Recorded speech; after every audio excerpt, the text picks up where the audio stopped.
Operation सिंदूर तो इस घर में घुसकर मारे। They can take away the destiny of the country from us. तुम्हारी अगली 10 नस्लें भी नहीं लेके जा सकती।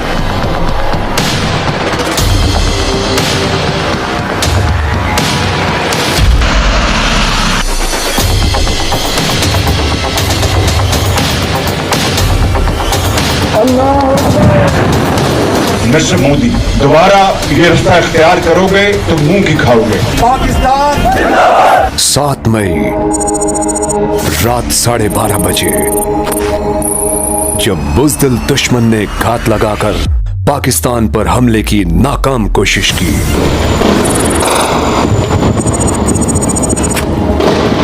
जब इस्राएली साख्ता सैकड़ों ड्रोन्स पाकिस्तान की हुदूद में दाखिल हुए, जब राफेल JF-17 थंडर को गिराने के लिए फिजाओं में उमड़ आए, तब एंट्री होती है J-10C की।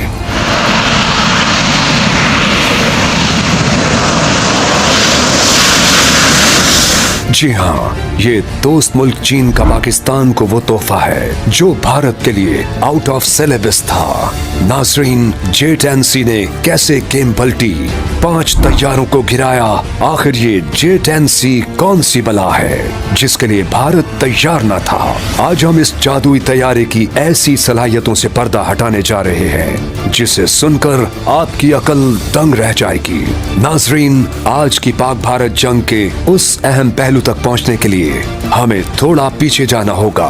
23 सितंबर साल 2016, जब भारत और फ्रांस के दरमियान दुनिया के सबसे ताकतवर तरीन राफेल तैयारी की खरीदारी पर एक मुआहिदा होता है। भारत अपने दिफाई निजाम को दुनिया के सामने बहुत ज्यादा मजबूत साबित करने के लिए $बिलियन खर्च कर देता है ताकि दुनिया में अपनी धाक बिठा सके। कुल 36 के करीब राफेल तैयारे खरीदे गए, जिनमें से 28 सिंगल सीटर और 8 डुअल सीटर थे। फ्रांस ने भारत को ये तैयारे तकरीबन 7.87 बिलियन यूरो, जिन्हें भारतीय रुपयों में देखें तो तकरीबन 59,000 करोड़ में बेच दिए। भारत ने उन तैयारों में बादअज़ां कुछ तब्दीलियां भी करवाई, जैसे कि इस्राएली helmet mounted display, radar warning system और दीगर इलेक्ट्रॉनिक वॉरफेयर अपग्रेड्स। इस तरह भारत ने उन तैयारों पर तकरीबन 1.8 बिलियन यूरो मजीद खर्च कर दिए। यानी उस वक्त की करेंसी के हिसाब से भारत को एक तैयारा 1600 करोड़ में पड़ा। इसके बाद नाजरीन, भारत की आंखें माथे की बजाय सीधा सर पर ही आ गईं। घर में घुसकर मारे। क्योंकि अब भारत खुद को एक इंतहाई ताकतवर तरीन दिफाई निजाम रखने वाला मुल्क समझने लगा था और खास तौर पर अपने पड़ोसी मुल्क पाकिस्तान को अपनी शोशा दिखाने लगा था। तकरीबन 5 साल तो भारत ने अपनी इसी शोशा को खूब एंजॉय किया। फिर आया 21 जून साल 2021, जब पाकिस्तान और चाइना के दरमियान एक मुआहिदा होता है और यहाँ से एंट्री होती है J-10C की। चाइना पाकिस्तान को J-10C तैयारे दे रहा है। ये खबर पूरी दुनिया में और खुसूसन भारत में आग की तरह फैल जाती है और पड़ोस में एक खलबली सी मच जाती है इस खबर को लेकर, क्योंकि भारत जानता था कि चाइना जो आज टेक्नोलॉजी की दुनिया में अमेरिका जैसी सुपर पावर को भी टफ टाइम दे रहा है, अगर उसने ये तैयारा तैयार किया है तो यकीनन राफेल का जवाब ही तैयार किया होगा। भारत में अभी चेमगोइयां जारी ही थीं कि मार्च 2022 में यानी महज 8 माह में J-10C पाकिस्तान एयरफोर्स के स्क्वाड्रन 15 में जा खड़ा होता है। बॉलीवुड में अक्सर आपने देखा होगा कि हीरो की एंट्री के वक्त जिस तरह विलेन की हालत होती है, ऐसी ही कैफियत थी उस वक्त भारत की, और बनती भी थी, क्योंकि पाकिस्तान के पास एक ऐसा लड़ाका तैयारा आ जाना जिसमें AESA जैसा जदीद रेडार सिस्टम हो, PL-15 जैसा दुनिया का ताकतवर तरीन मिसाइल हो, इलेक्ट्रॉनिक वॉरफेयर सिस्टम सिस्टम से लेस हो, ये तो सीधा सीधा राफेल का मुंह तोड़ जवाब था।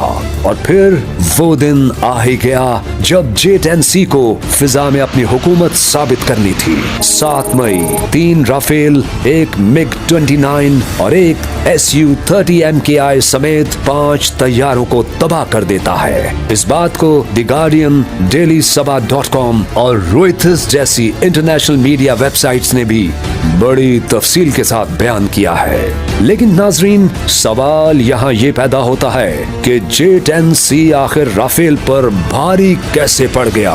दुनिया का ताकतवर तरीन तैयारा कैसे ढेर हो गया? तो इन सवालात के जवाब के लिए आपको J-10C के बारे में कुछ हैरान कुन हकायक बताते हैं। सबसे पहली चीज है इसका PL-15 मिसाइल, जो दुनिया के बेहतरीन BVR यानी बियॉन्ड विजुअल रेंज मिसाइलों में से एक है, जिसकी रेंज 200 से 300 किलोमीटर तक बताई जाती है, जबकि राफेल के पास मौजूद मीटियोर की रेंज 150 से 200 किलोमीटर है। इसके अलावा PL-15 में एक्टिव रडार सीकर और एंटी जैमिंग सलाहियत भी मौजूद है। इसकी रफ्तार इतनी तेज है कि दुश्मन को रद्द अमल का वक्त बहुत कम मिलता है। भारतीय तैयारे इसका मुकाबला ना कर सके और उन्हें एक के बाद एक निशाना बना दिया गया। जब आप उसे ZDK-3 जैसे एक ताकतवर फिजाई निगरानी और कंट्रोल सिस्टम के साथ जोड़ते हैं, तो आपको डिटेक्शन ओवर मैच या तलाश करने की इजाफी सलाहियत हासिल होती है। यानी दुश्मन के तैयारे हदफ बनने से पहले ही देखे जा सकते हैं और इनके पायलट्स को भी खबर नहीं होगी कि उन्हें लॉक किया जा चुका है। नाजरीन, ये हमला दूर का था, न कि किसी करीबी डॉग फाइट का नतीजा।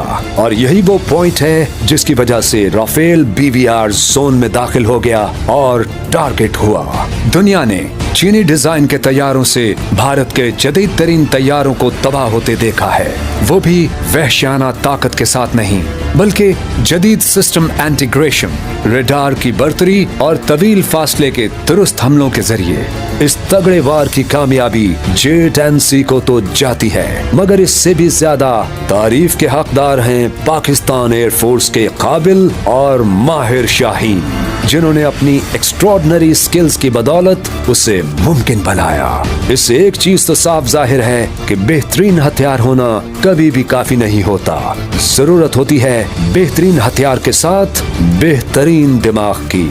नाजरीन, अभी सीज फायर ने मामला दोनों जानिब ठंडा कर दिया है। क्या ये ठंडक बरकरार रहेगी या फिर किसी नई बात की गर्मी फिर से सरहदों पर अपना जोश दिखाएगी? और क्या पाकिस्तान अपने दिफाई निजाम को मजीद अपग्रेड करने की जानिब बढ़ रहा है? दिफाई निजाम के पेश नजर अब नए मुआहदे किस किस मुल्क के साथ और किन किन जंगी हथियारों को लेकर किए जाने वाले हैं, इस पर मुकम्मल वीडियो आपके साथ बहुत जल्द शेयर की जाएगी। पाक भारत जंग में J-10C के साथ पाकिस्तान एयरफोर्स का दूसरा तैयारा कौन सा था? कमेंट सेक्शन में बताएं।